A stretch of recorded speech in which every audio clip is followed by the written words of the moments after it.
let's bring in James. James, I feel like I asked you this question the other day. Did I ask you if you thought the Lakers start was sustainable? Oh, I don't think so. Oh, because I think this Lakers team is really good, and Austin Reeves is going to get a massive contract.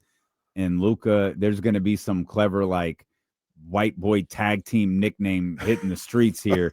But Luka and Austin Reeves, the Rockers, right? They're legit, man. Yeah, I don't know what is that duo going to be called. Oh, they'll figure out some, what was the exciting whites? the wine, the total wine line, the exciting whites. Yeah, I don't know, but that's a good basketball team that keeps winning, and Laravia's playing well. Like DeAndre Ayton, I think, is playing really well. LeBron James now 3 games in, he had 25 last night, and it's like, ooh, that's a legit basketball team right there. Yeah, I mean, I'm surprised. I hadn't been watching to see that they're like second place in the Western Conference. I mean, it's kind of what's expected, right? You went out and traded for one of the top 5 players in the world, and you already had like one of the previous top 5 players in the world still on your roster. Yeah. And then Austin Reeves, who is performing way better than I thought he would ever develop into. But at the same time, like I can't stand watching that group. I mean, that's like team foul grifters. It's tough. It's a tough watch. Shout out Coach Phil. Shout out Monterey Trails. Snow Time is hilarious. Oh, that's a good one. That's a good one. The Snow Time Lakers. That's a good one. You throw Jake LaRavia in there too. That's a good one right there. The Snow Time Lakers. That's a good call. Funny. Yeah, I remember Jim Rome used to call John Stockton the Pasty Gangsta. So they could be the Pasty Gangstas. Yeah. Yeah. James, I gotta call a spade, man. Give the Lakers a little more credit than maybe you gave them, because this wasn't expected, not by me. I didn't think they'd be the number 2 team in the West. I thought there were clearly 4 teams that were better than them. And they had issues, size issues that they had last year, even with getting DeAndre Ayton. Thought it was going to be a problem. LeBron started off with the sciatica. Luka got hurt. Yeah, I don't know why, but you saying he started out with the sciatica sounded so funny to me. Next is he got the gout. LeBron got the gout. He got that damn sciatica. The sciatica. LeBron got that mill pole pattern baldness, and like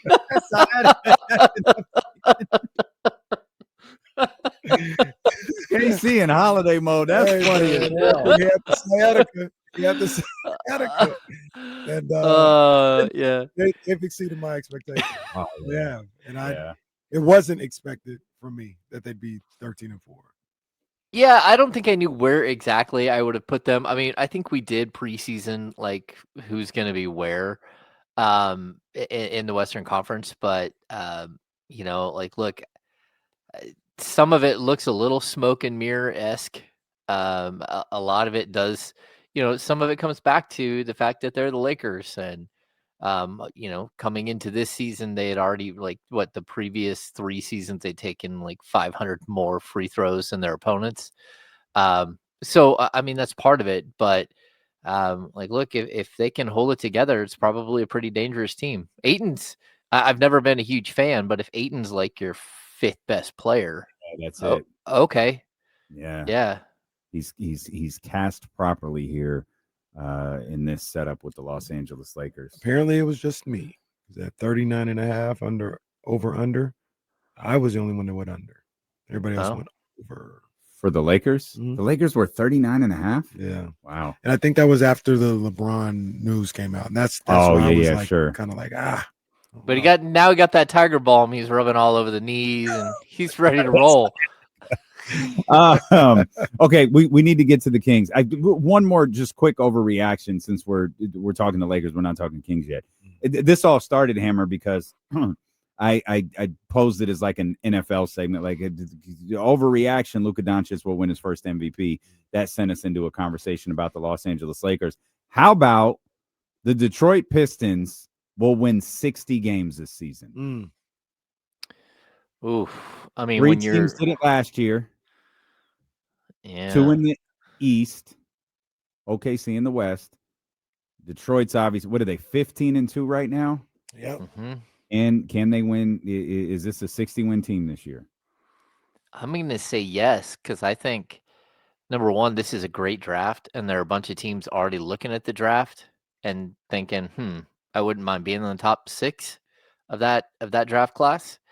And so I think a lot of those bad teams in the Eastern Conference are going to continue to be bad and even push it a little further. I think there are a lot of bad teams in the Western Conference. And so, yeah, I don't see why not. Like, if you were going to put them for like 52, 53 wins, like, because they're pacing way ahead of that. But I mean, you look at the second half of the season, and there's a good chance that teams are going to give up completely, like they have in the last couple of years for, Cooper Flag or some of the other star young players. Okay. All right. Yeah, I think they can do that. It'll be close. Yeah. I mean, if they win 57, I wouldn't be like, I would still put it in the same realm as 60. Sure. All right, let's talk Kings basketball as they'll take on the Phoenix Suns tonight. It feels like there's a lot of things to watch, James, tonight, given the fact that the team has won 2 in a row, given DeMar's declaration that this is Keegan Murray's team, Keegan Murray with the game that he had. What do you have your reporter eyes on, locked on the most when that ball goes up in the air at 7:15 or so tonight? Yeah, I think it's going to be the same thing. Like, it's fine to say it in a post-game interview that it's Keegan's team, but like when push comes to shove, are they going to act that way for another 70, 60 plus games, whatever it is? Like, does this become Keegan's team? And I really do hope that it does, because like that, if you're a Kings fan and you want to pin your hopes to something, that could be it. But I need to see if he can average, 22 a game for a sustained period of time, or maybe he goes higher than that, but realistically, 19, 20, 21, 22 points per game. I need to see if he's got that in his bag and if he can continue to grow as a player. And I think I've said this to you guys so many times, but the only way that happens is if his teammates allow that to happen. Like, with this specific team, I don't always feel that way. Players rise to the top or they don't. But with this specific team, just the way that it's built, we were talking about the Suns earlier today, and they have 3 guys who are actually playing, who are averaging 10 shots or more. And the Kings have like 5 or 6. Like, there's just so many mouths to feed in Sacramento. And like, if they make a concerted effort to highlight him and to make him help him become the player he's going to become, then I think that would be the biggest win for this season, regardless of win-loss total. Like, that would be the biggest victory for this franchise. And so I'm hoping we see that. I hope that that they put their money where their mouth is and show us that that's what the plan is. See, Amron, we talked about this a little bit, yesterday, I think during the handoff, but the only reason why I can't get, behind that 100% is like, this is on Keegan. Like, people shot the other night, people got shots up the other night. DeMar was at the high post or, at the elbow doing his thing. He was the leading scorer, like you mentioned. Mm-hmm. Like, there was shots going around. I just see a different level of aggressiveness from Keegan. And that's what it is. It's not, I don't believe it's anybody letting him do anything. It's him taking advantage of the opportunities that are given to him. I know we've heard Malik, we've heard DeRozan last year, Sabonis, Fox when he was here. Everybody was imploring him to shoot the ball more. Nobody's not trying to give him the opportunities. He just wouldn't take them a lot of the times. And I get what you're saying with, actually, looking for him when he's hot and stuff like that. But I'd say 95% of this is on Keegan Murray being aggressive because for the better part of his career, people around him have done nothing but empower him and encourage him to be more aggressive. And he just hasn't done it a lot of the times. Yeah, I just completely disagree. I think last season, anyone who was saying that was nothing but lip service. You had so many people who wanted to shoot the ball, and that's it. I mean, you again, it's tough to for a player who isn't a primary ball handler to go out there on the court and run to the corner every single time because that's what your coach tells you to do, and then try to become a guy who shoots 15 to 16 times a game. Like, unless your team is working to get you open, it's just not going to happen. So, I mean, I think you and I are going to disagree about this forever. Like, he's talking about his mindset being different and everything else. In his second season, he averaged 15 a game. He was well on his way to being an 18 to 20 point per game scorer. And then in year 3, he got completely derailed by a team that didn't care at all about developing him. And to be honest with you, didn't care anything about winning or anything else other than what they all had their own personal agendas about. And that's why last season fell apart. It was a team that wasn't a team. It was a team that had a whole bunch of personal, issues, whether it was, a one guy wanting to start, two guys wanting the coach fired, maybe a third guy wanting the coach fired right after that, a player who said, I don't want to play for a different coach. So if you fire him, I want out of here. Like, that wasn't a team. It was a collection of players. It was just a better fit collection of players than what we're seeing right now. And so for him to take a step back, that was a structural issue with that team. It was a complete flaw to that team. And like, that's just my opinion. But I would like to see, what it looks like. If you're a third year player coming in and you're competing for shots against De'Aaron Fox and Domantas Sabonis and DeMar DeRozan and, like the group of players, again, Malik Monk, who was begging to start the entire season and finally got the start. As soon as Malik Monk started last year, which was game 10, it pushed Keegan Murray to the 5th option in the starting lineup. No other option below him in the starting lineup. So how is he supposed to get the type of shots and the number of shots that he needs to take a step? And, again, we can talk about him being more aggressive and everything else. He was more aggressive. He was their best defensive player by a ton. He just wasn't aggressive on the offensive end because there weren't any opportunities on the offensive end. He also missed shots. Well, of course he did, but I think so did everybody else.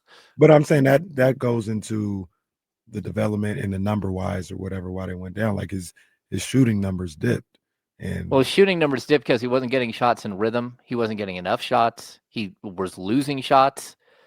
So it's all part of, the same exact thing. Like, it's either the chicken or the egg. You lost shots because you're not hitting them, or you're not getting shots because you're not hitting shots because you're not getting enough of them to get in a rhythm. But like, I'm not ready to throw out things about Keegan Murray like he doesn't have the game to step up and go take people off the dribble, or he doesn't have the skill set. Like, we watched it in one game. He had the skill set. We're talking about a player who scored 47 in a game. Like, you don't wander into an NBA game and trip and average and score 47. And the fact is, last season was a broken team that was me, both on the court and off the court. And a player like Keegan Murray is always going to lose in that situation. What if one of the me players was Domantas Sabonis? Like, is there a scenario where you could see that maybe Keegan Murray, and I'm talking specifically about Keegan Murray because that's kind of the focal point, at least at the start of this conversation together. What if Keegan finds a way to be more offensively effective with Domantas Sabonis out of the game? Yeah, it's always possible. Like, it is. Like, I mean, sometimes, like, we saw two players that worked together really well for the first 2 years of Keegan's career. It's possible that Domas is a problem with Keegan. I don't know why that would be, because, again, Domas is another player who everybody wants to shoot more. They want more field goal attempts from him. So he's a guy that often takes a back seat. I think one of the bigger problems that I see right now with this team is, like the whole thing that we saw in Michael Scotta's article today, that people around Domas are saying that, he's unhappy with his role on the offense, and he's unhappy about the way that the team, after their 48-win season, didn't do enough to maintain the talent level.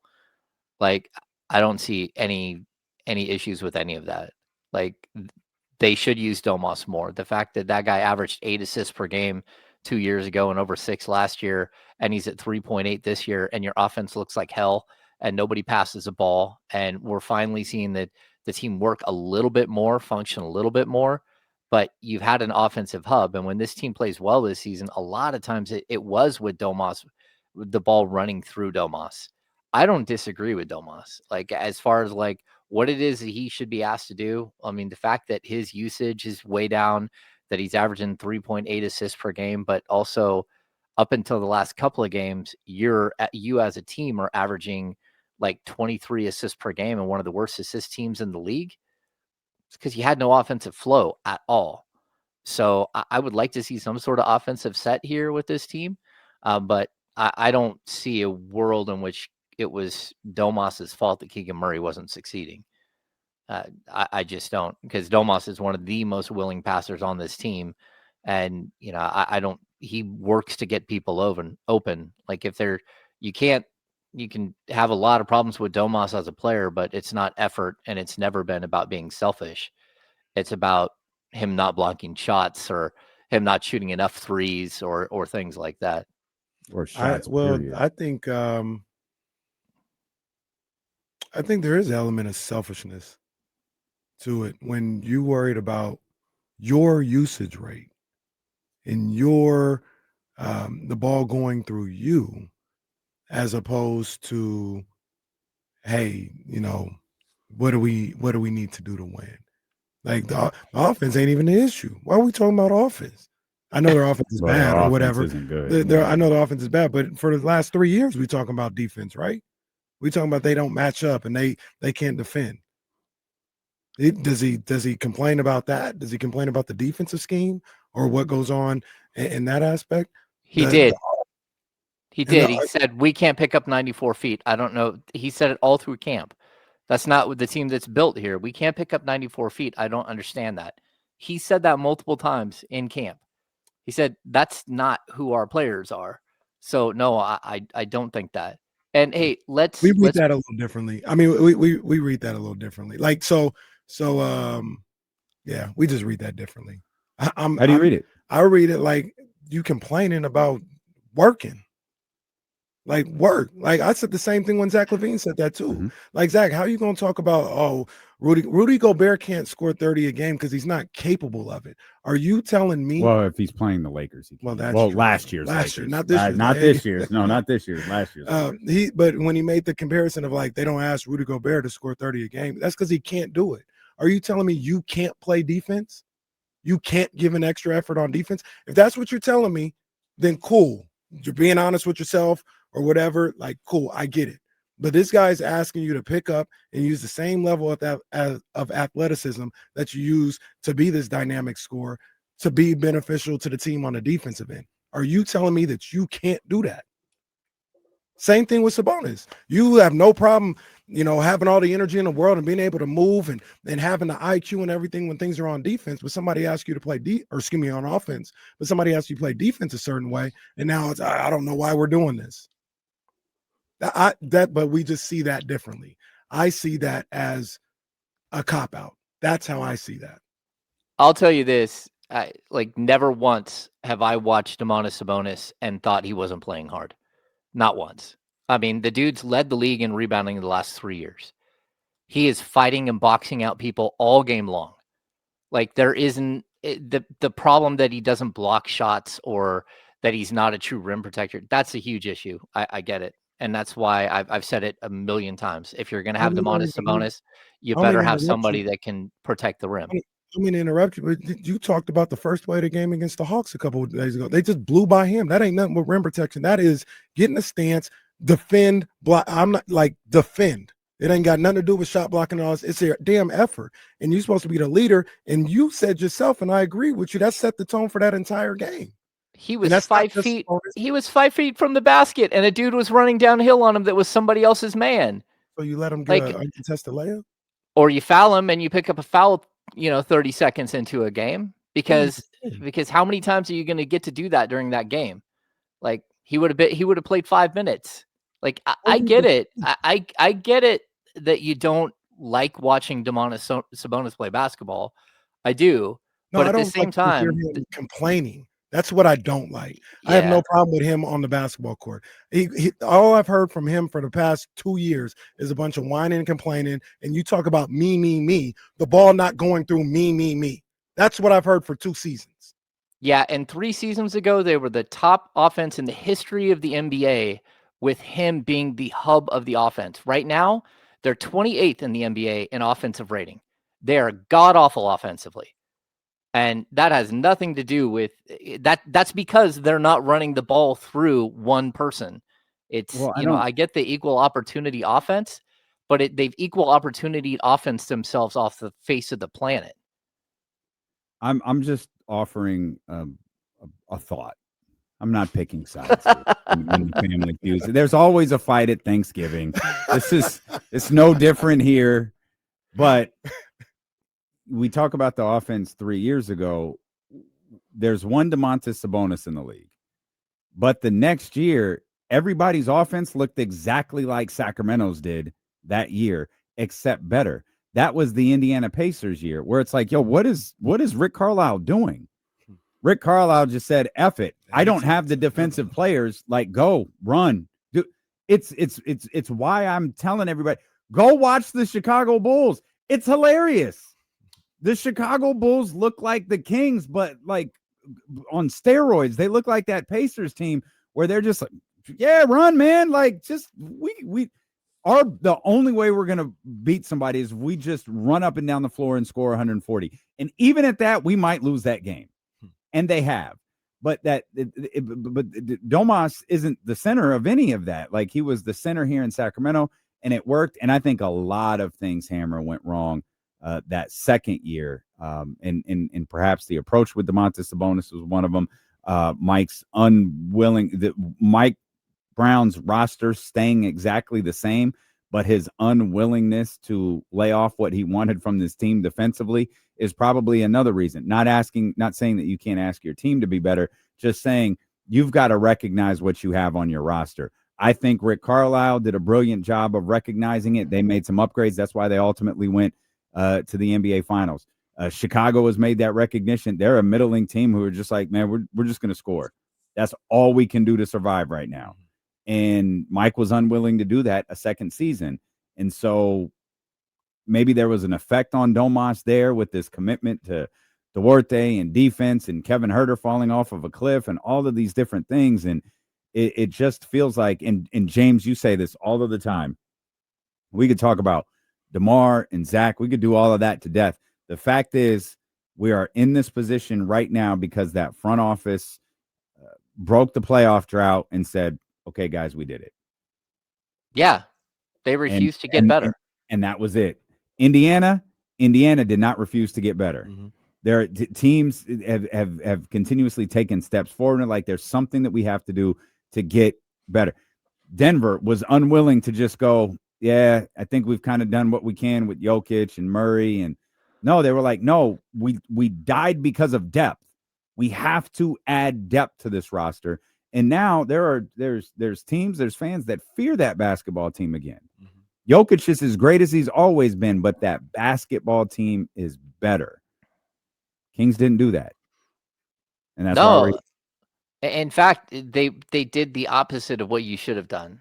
Like the key to that offensive style, and realistically, it's the key to both Domantas Sabonis and De'Aaron Fox as players, is that you have to surround them with shooters. That's it. De'Aaron Fox is a hit and miss shooter. So he's streaky. Some nights he's great. Some nights he's not. Domantas Sabonis, you want him to shoot more from three. You want him to hit more. He hit a bunch more last year, but still 2 point whatever per game is not enough. You have to surround those guys with shooters. It's not brain surgery. Like, you should have been able to see that the whole time. That's how you build that team. And it's why the Kings suck right now. It's why they're not a very good basketball team. It's why they're 5-13, because they don't have anybody to space the floor. And that's just the facts. It's not, I mean, look at how they're 30th in the league in 3-point attempts per game. They can't space the floor because they don't have any shooters. And so, again, maximizing just about every player in the league is to put spacers around them. Like the way that you maximize LeBron James, you get more shooters. The way you maximize Luka Doncic, that's exactly what the Dallas Mavericks did. They got him rim runners and they got him shooters everywhere on the floor. It's just modern basketball. Like we're saying Domantas Sabonis. Any star level player has got to have shooters around him. And the Kings just absolutely left that alone and didn't go address the huge issue that they have. And now it's getting even worse because one of the few shooters that they do have, actually, it's getting much worse. Two of the shooters that they do have, one can't get on the court, and the other one looks like he slipped on a banana peel and forgot how to play basketball. And so now you got Malik Monk and you've got Keegan Murray to shoot threes because the other two guys either aren't playing or aren't playing in the fourth quarter because they look like they checked out in Zach LaVine. And so to me, like, again, the fundamental flaws of this team are so obvious to look at. You're like, okay, why is the ball not moving? Oh, well, because there's no spacing. It's like, why aren't you getting enough 3-point shots? Because we don't have 3-point shooters. Like, why is everyone diving all around, DeMar DeRozan or Domantas Sabonis when they've got the ball in their hands? It's like, well, because most teams are running a zone against the Kings because they don't have to worry about shooters. It's pretty basic.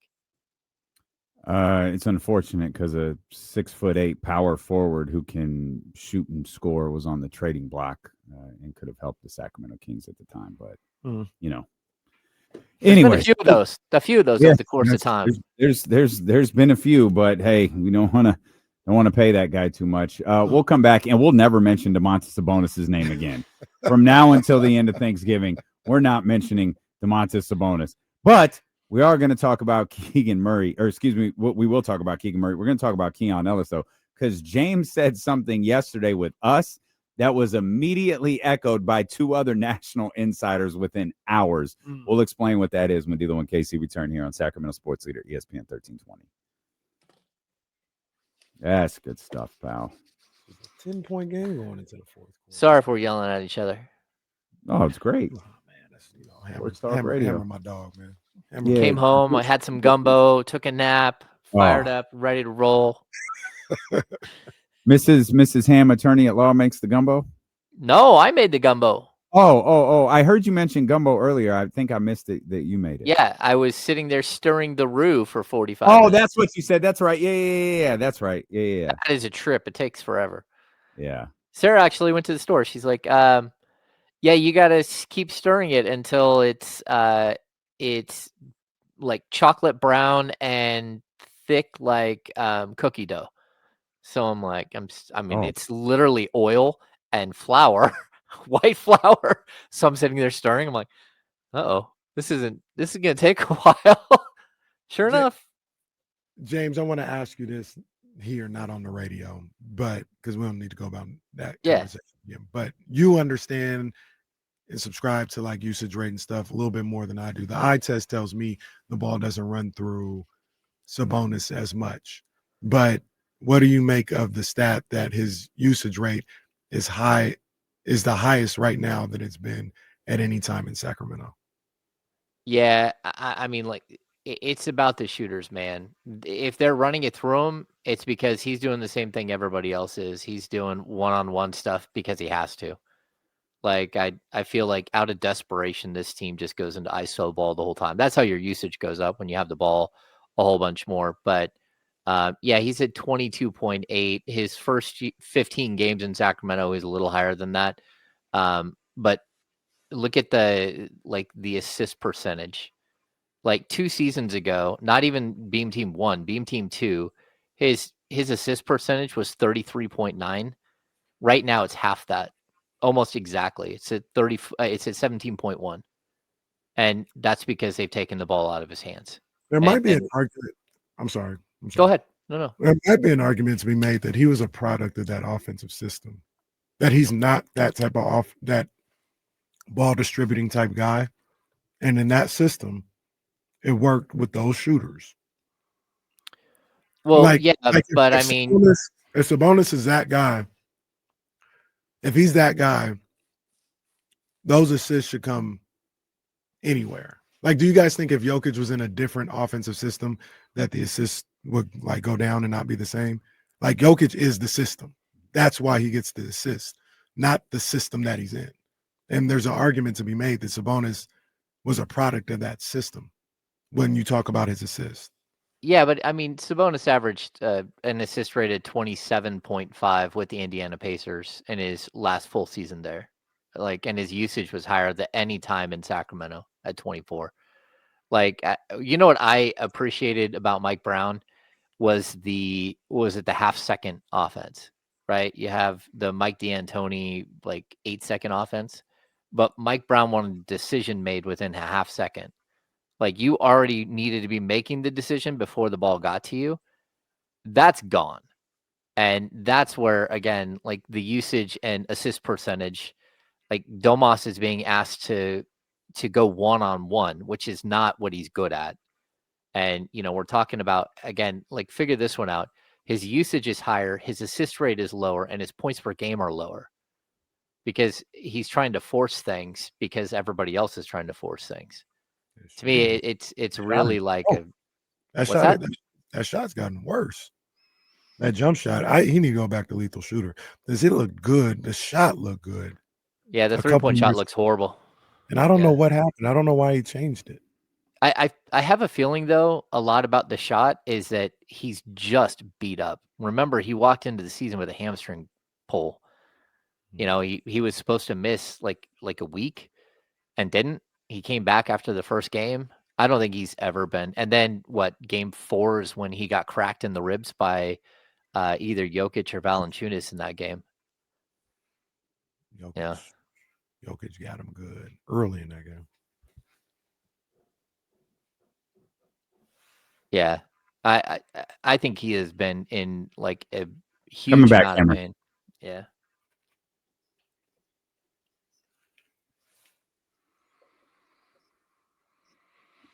I guess we'll put this Pistons Celtics game on. I'm sure Kenny's happy after the outcome of the other game we were watching. I never declared anything. We all know where you stand when it comes to women's. I don't like where Duke is at, though. I didn't know that was the record. They're playing without Emily Skinner, who was by far their best offensive player and their best defensive player. Damn, and they look completely lost without her. Like on the precipice of coming back, or they're just waiting for the pain to go away and then she'll be back. And that's always tough, right? It's not like, oh no, in 3 weeks. It's like, yeah, when you don't hurt anymore, you can come back and play basketball.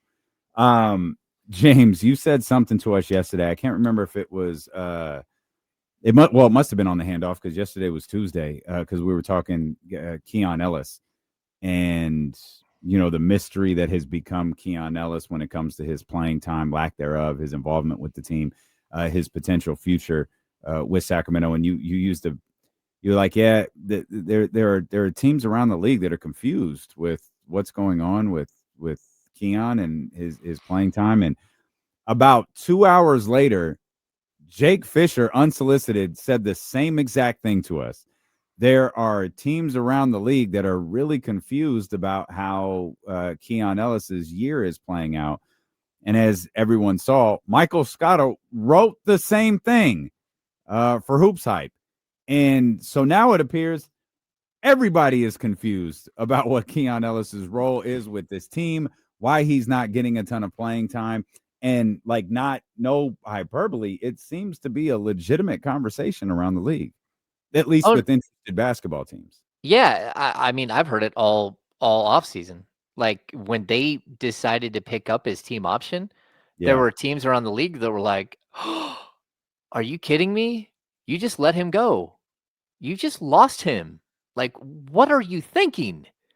Like, so many people around the league, and like, is there something we're missing? Those are the calls that we get, the texts I get, the calls that I get.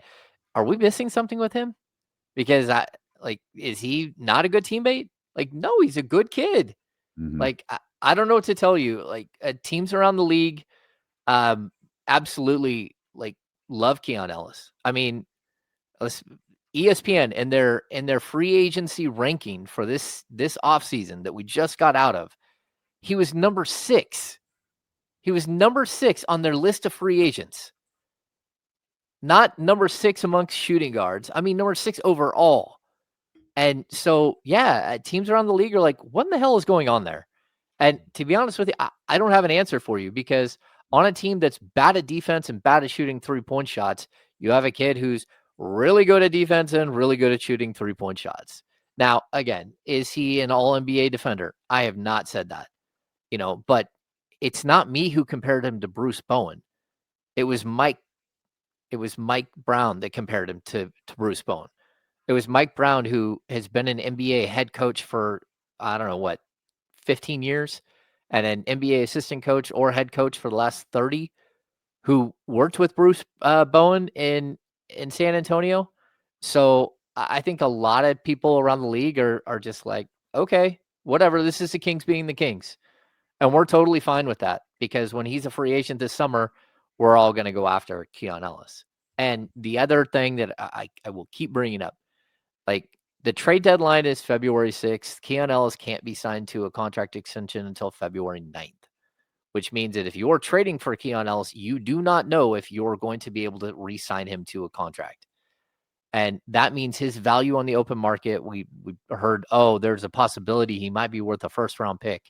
It's like, maybe. But why would Keon Ellis say yes to anything? Why would he not just walk into the offseason and see what he can get on the open market? Because I can tell you, like, not only do I know that teams want him, I know that teams were looking at him with the full mid-level exception. So we're talking a 4-year, $60 million deal or something like that at this point. And so it's baffling. And sometimes this happens when you switch front offices and management. Keon isn't someone that they drafted, where the group before clearly, it was sort of a feather in their cap that they found a kid like this as an undrafted free agent. But they don't value him clearly the way that other teams around the league and even someone like myself who watches the team value him. Because if they did, he would be playing a lot more. And I get the numbers crunch and everything else, but players who are good and fill the need that you're asking for and begging for, they probably should be on the court, and he's not. So I mean, 5 minutes the last 2 games, including a DMP stuff. I promise you, I'm not trying to be argumentative or anything like that because I agree with Hammer and I love Keon too. But there is an aspect of like hearing all this and hearing national writers and other executives talk about Keon, where if I was Scott Perry, I'd be like, all right, how much do you love him then? How much do you love? You love him so damn much. We're stupid for not playing. How much? Is he worth the first rounder? I know money and contracts and all this other stuff, but everybody talking about how crazy it is. How crazy is it? Show me. You don't even have to give up anything, just so you know. Like, you can give up a pick, but you don't even have to trade a player for Keon. There we go. You could have because he's a league minimum player. So you can accept a league minimum player into your salary, even if you're up against a cap. Any team could trade for him. Or what do they have to do? Throw in a guy that they drafted in the second round last year to make the money work, something like that. But go ahead. Part of me is, show me how much you love him. Show me how crazy we are. Well, I don't know that anyone has referred to Sacramento as crazy or stupid. Don't think that's the same thing as asking questions like that. Well, but no, I'm saying executives haven't said that. That's what I'm saying. But I would say, asking questions. It's us. It's what's going on with the defender who hits threes for you? How come he's not playing? Like I'd ask that question too, whether I wanted the player on my team or not. Mm-hmm. I also think a lot of teams around the league are going to be like, oh, I don't know what you're talking about. Because the other answer is they'll just wait until the offseason and sign him without giving you anything. Because they can't. He's unrestricted. So the flip side to that is, you said a few minutes ago, which you are correct with the February 6th trade deadline and the February 9th ability to sign the contract extension. you don't know if he can sign there, or you don't know when you make that deal if he's going to sign. Yeah, you do. Yeah, you do. Pascal Siakam isn't a Sacramento King because he knew the Sacramento Kings were not going to sign him for what he wanted. Mm-hmm. He became an Indiana Pacer, and the Indiana Pacers willingly gave up that haul to acquire Pascal Siakam because they knew, even without the contract, that Pascal Siakam knew exactly what Indiana was going to offer him, and he was willing to go along with that. Of course he would. It was a max contract. So you can't sign it that firm, all right, we're locked in for years, isn't there. But we all know that the agreement of, hey, we'll make this deal. We want you to be a part of our future. Here's what we're willing to offer. Great. We can't talk about that, can't sign anything, but you give me that, I'll give you this. We're off and running. And real quick, Hammer, and with that, because I understand why give up anything when he's going to be a free agent, because you'll have him. If there's that many teams that are interested in him, you'll have him in the building. Mm-hmm. You almost get a early start on the recruiting process and all this other stuff, as opposed to just waiting on July 3rd or whatever when everybody can come talk to him. Mm-hmm. If it costs not, I don't know, Denver, if they have a first round pick from the Knicks or something, if it costs me that and not my own, to get Keon Ellis and get an early start on the recruitment and getting him in the building for free agency, I don't think if you love him that damn much, I don't think that's a crazy price to pay. Yeah, but you're also Keon Ellis, who gets to choose where you go play. I mean, that's it. So even if you do go to a team, if a team does give up something to get you, what if it's Charlotte? What if it's Denver and you don't want to live in Colorado? What if you get to free agency and the Miami Heat are calling, or the New York Knicks, or the Golden State Warriors, or a team that the Lakers, who I continue to hear are a team that's interested in Keon. Mm-hmm. What if it's one of those teams? And so it doesn't matter if you're, again, a team that he just gets to and is like, yeah, I don't really want to play for the Utah Jazz. I don't really want to play for the Portland Trailblazers long term. You can go ahead and trade for me, but I'm going to make my decision in the offseason. And that's where, again, to make a trade work, they can get something done. But at the end of the day, Keon's going to have the choice where he wants to play. He is, and it will be certainly one of the more interesting stories to follow over the course of the next, I guess, couple of months. Whether Keon is a King following the trade deadline, whether the Kings offer him any sort of contract extension, what does his playing time look like as the days and weeks progress? Hell, James, what does his playing time look like tonight when you have a guard like Devin Booker on the other end, and you could probably use a guy like Keon Ellis out there? Yeah, I mean, tonight, Keon should be playing a ton. Whether he does, whether he even steps on the floor or not, right? It doesn't matter. Devin Booker is, he's a good sized guard, but he's not heavy. This is the type of guy that Keon can totally chase and make life difficult for. And especially with them missing Grayson Allen and Jalen Green, and they have one other scorer that's out, right? This is a game where you probably could use Keon Ellis. But either way, you're 30th in the league in 3-point average, in 3-point shots per game. And you need more threes, and you're still not playing him. So I don't know that it really matters. I'm glad you said that. That's actually something Keegan said on Monday night that has kind of gone on. I don't want to say it didn't go under our radar. It went under our radar. We didn't spend a lot of time discussing it. Keegan was like, yeah, we don't shoot enough threes. We've got to make sure when those shots are available for us, we get them up. And when they're not available for us, we work to get them up. But he pointed that out in the press conference. We are not shooting enough threes in these games. No. I mean, what are they averaging? It's a little bit different when Keegan Murray says it versus when James Ham says it. Yeah. I mean, what are they averaging? 31 threes a game? This is a modern NBA, man. You're falling behind every single possession. It's really difficult to keep up when you're scoring 2 and they're scoring 3 almost every time down. So I think the player you were looking for was Grayson Allen. I don't know. I was about to say, is Grayson back? Grayson, no, he's out tonight. I said Grayson. It was Grayson Allen. It was Jalen Green, and they have one more that's out. Well, Ryan Dunn. Ryan Dunn. Yeah, I don't know how big of an impact, but they're all He's listed. busted the Kings up a couple he of was times. up on the game one. Ryan Dunn went crazy on them boys. Yeah, But he's he's busted also- them up a couple of times. Yeah. He might be the guy who works the Kings, and you go, hey, whatever happened to that guy? Nah, he was Just really good against the Kings. He averaged 4 points the rest of the season. The Jason Smith of this era. Gonna say that's happened a lot of times in James Ham's career covering this team. That's right. James, gotta ask the question, because I'm gonna stay with the courage of my convictions and say no. I'm not there yet. There's nothing they can do that can get me to feel any differently. But let's just say, for instance, I'm not gonna say all three because that might be a tall task. But when we come back on Monday, and the Kings have played the Suns, Jazz, and Grizzlies, let's say they won 2 of those 3 games. Do you believe, combined with the 2 games that they won previously, do you think that, would you be getting the sense that the team is trying to tell me something? Tell me that, hey, we're not dead yet. Don't sprinkle dirt on us. Yes, we found something that we can rely on, or is it just a product of the NBA? They won, that would be 4 or 5, I think, in that situation. I think as much as anything, it would be a product of the schedule. Just like I think that the problem, like the schedule itself was extremely difficult the first 18 games of the season. But also when you don't play well, like the schedule can be suffocating. Like you can't get off the mat. They just keep hitting you every single time you get knocked down.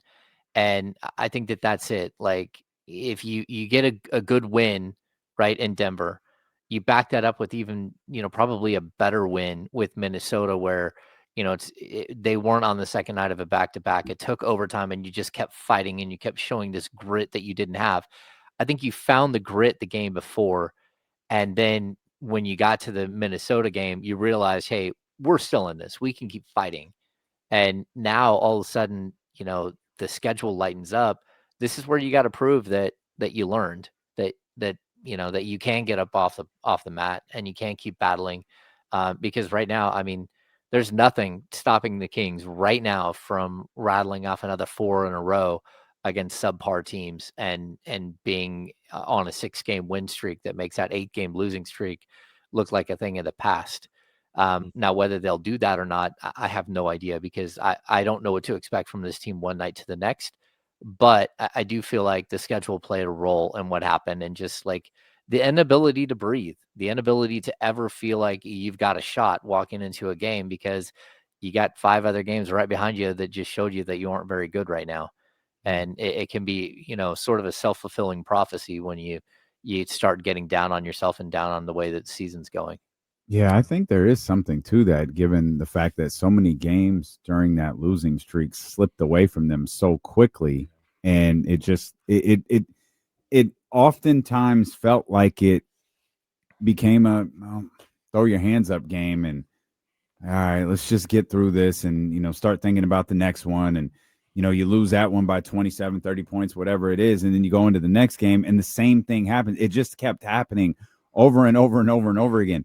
Blowouts happen in the NBA. Like they do. The best teams in the league, the exception maybe of Oklahoma City, like they're going to get, like Cleveland's going to lose by 30. Detroit's going to lose a game by 30. They're going to lose by 20. They're going to lose a couple of games, by that amount of points. The Kings have a season's worth of bad losses in a 14-day stretch. Like if you told the story of the losses and you go, oh yeah, that happens through the course of a season, it's not that big of a deal. Mm-hmm. But when you tell them, no, that happened over a 2-week span, then it becomes like, what the hell was wrong with you? Right. It's a completely different story. And hopefully you're right. Hopefully it does have something to do with the schedule. Because one thing Casey and I noted is the last 2 wins have been terrific, Hammer, but the last 2 games have looked like the first couple of weeks of the season where they were playing tough teams and they just couldn't fight. Denver being one of them, Minnesota being one of them, Oklahoma City being one of them. They just couldn't find ways to get wins in those games. But in these last 2, they found a way to close out. That third quarter run happens against Denver. Sacramento's like, not yet. And they find a way to eliminate that entirely before the fourth quarter starts. You have a 10-point deficit going into the end of regulation against Minnesota. and they find a way to close that out. These are all things they were not able to do at the beginning of the season that they were able to do here. And it's like, all right, that's cool. How can you build upon that? And like you said, Hammer, truly put that 2-week stretch behind you. Yeah. And like, look, if they're able to, like, again, string together, 3 out of 4 or win all 4 here right now, and then you're able to play 500 ball until after the All-Star break, just 500 ball, you got a shot, because the final 25 games of the season is so much easier. And, we can keep talking about strength of schedule. The Kings' strength of schedule is most difficult in the NBA in the first 18 games. After that, it's easiest schedule in the NBA. So, again, you get through this stretch, you get back to maybe, let's say they get back to 8 or 9 and 13 or 8 and 14. If you're 9 and 13 and you just play 500 ball for a couple of weeks leading up to the trade deadline, then you legitimately have a shot in the second half to just totally turn your season around and maybe get back to 500, maybe get a game or 2 over 500. So it's still there.